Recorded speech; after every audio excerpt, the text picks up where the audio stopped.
capsule, nous allons corriger un exercice de géométrie analytique, celui dont vous voyez l'énoncé sous vos yeux. On nous donne dans un paire orthonormé les coordonnées de 3 points, A, B, C.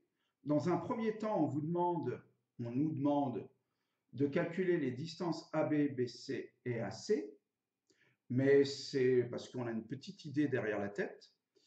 La petite idée, c'est la question du deuxièmement. Quelle est la nature du triangle ABC? Alors, il y a plusieurs hypothèses possibles. Le triangle peut être isocèle, et simplement isocèle, ou isocèle rectangle, ou équilatéral, ou seulement rectangle, et en dernier lieu, scalène, c'est-à-dire qu'il n'est dans aucun des cas précités. Scalène, c'est assez rare qu'on vous demande de démontrer qu'un triangle est scalène.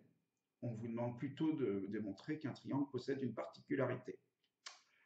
Alors, nous allons faire tout ceci, tout cela. Nous allons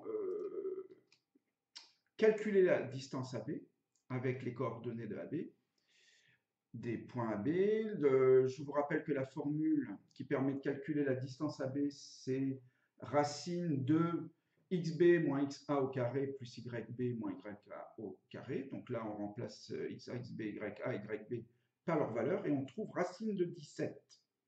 Si on fait de même avec BC, on trouvera racine de 34. Et enfin,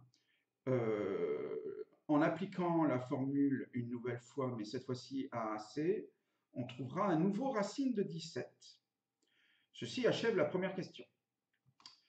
La seconde, c'est quelle est la nature de ce triangle? Alors, on observe, je peux revenir en arrière, que deux longueurs sont égales.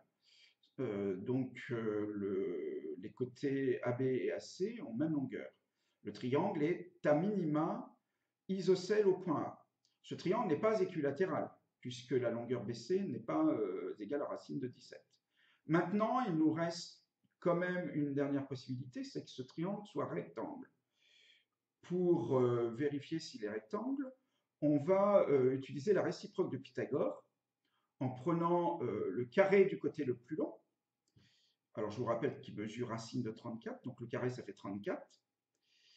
Et de vérifier si les carrés des deux autres côtés, des longueurs des deux autres côtés, donnent bien également 34. Or, racine de 17 au carré, ça fait 17, plus racine de 17, 17. 17 plus 17 est égal à 34. Donc, ce triangle, non seulement est isocèle, mais il est rectangle en A. Ceci achève la correction de cet exercice. Je vous remercie de l'avoir suivi. À très bientôt.